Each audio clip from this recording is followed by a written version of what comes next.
Hoje a gente vai falar sobre esse quadrinho que foi um abraço quente no coração, chamado A Princesa e o Queijo Quente, da Déia Muniz.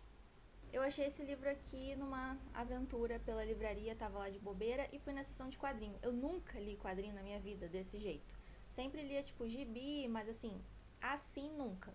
Então eu fui dando uma olhadinha lá, me aventurando, até que eu vi esse daqui e o título me chamou a atenção, então eu comecei a ler. E eu sei que eu li quase metade dele lá na hora, no meio da livraria, em pé, no meio de todo mundo, assim, toda torta, tentando saber o que ia acontecer depois na história, porque ele é, assim... Eu fiquei encantada, eu não consegui parar de pensar nesse livro aqui. Fiquei quase um mês namorando ele na livraria, até que finalmente eu tenho um exemplar dele.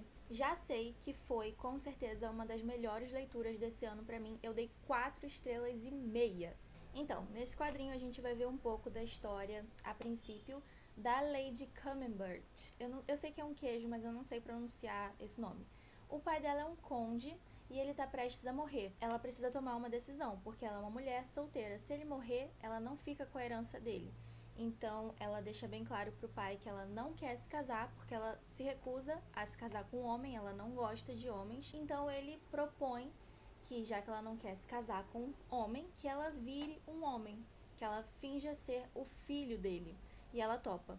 Então ele morre e ela assume esse personagem, que é o Conde Camembert, e o pai sugere, antes de morrer, que ela então queime todos os vestidos que ela tem, pegue as roupas dele e assuma uma personalidade masculina e se mude para a cidade, para onde ninguém conhece eles, ninguém sabe da vida deles, e fique lá com a governanta que ela tem. Eu não sei se é uma governanta, mas é uma das mulheres que trabalha para a família, que se chama Feta.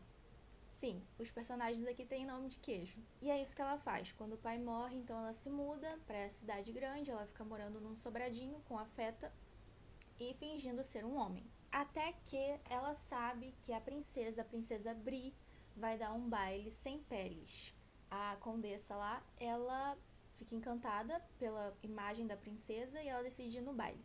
Chegando no baile, ela atrai os olhares de todo mundo fica tipo, não acredito, porque ela tá usando o que parece ser pele no pescoço. É estola, sei lá o nome. Então a princesa vê aquilo e fica apavorada. Como assim você não viu que o meu baile é sem peles? Aí ela apresenta essa novidade que se chama pelúcia e todo mundo fica encantado, e o conde é uma atração no baile, isso porque era para ele não chamar atenção na cidade, para ninguém ficar sabendo da história dele.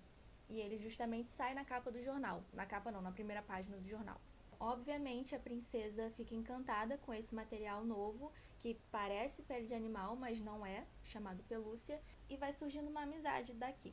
E o legal é que na panelinha que é formada aqui das amizades tem a princesa Bri, tem o conde Camembert, tem a ricota e a gorgonzola.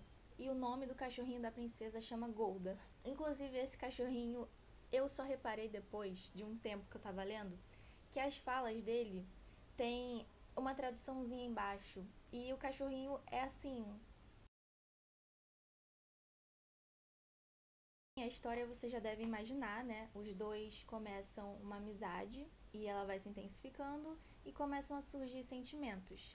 Porém, tem toda a problemática que o conde, na verdade, é uma condessa e ninguém pode saber o segredo dela. Então a princesa fica interessada, mas o conde, então, tem que ficar se afastando contra a própria vontade. Apesar de se tratar de um tema bem delicado, né, o relacionamento de duas mulheres naquela época, eu não sei exatamente que época é, mas é numa época antiga, isso colocaria em jogo as relações ali da família da princesa com outros países, a reputação da família real, também colocaria em jogo a herança da condessa Camembert. Então tem todas essas polêmicas aí. Apesar disso, é uma história super leve, super gostosinha de ler, principalmente por se tratar de um quadrinho. Então, nisso, foi minha primeira experiência lendo um quadrinho desse tipo aqui e eu amei, eu fiquei assim, encantada. É muito bom, é uma pena porque por ser um quadrinho, a história é pequena, né? Não dá pra desenrolar muita coisa, senão o livro ficaria desse tamanho. Mas é aquela história que você vai lendo e não dá vontade de parar, mas ao mesmo tempo você não quer terminar, então fica nesse impasse, assim. E eu tava percebendo que a história, ela tinha um humorzinho, sabe, com um tempero assim meio ácido, meio perspicaz. E aí que eu fui olhar aqui a orelhinha de trás do livro e eu descobri que a autora é brasileira e não só isso, ela é carioca.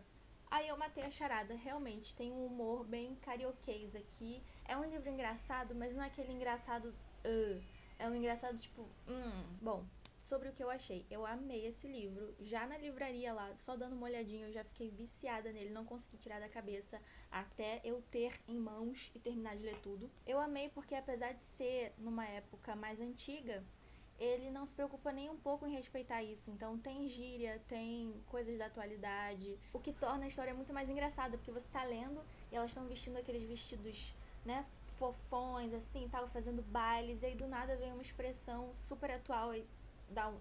Então fica a minha recomendação de 4,5 estrelas que eu dei no Scooby, de um quadrinho muito legal, muito divertido, leve, fofinho, e que você vai querer terminar e ao mesmo tempo não, e de uma carioca. É isso, tchau!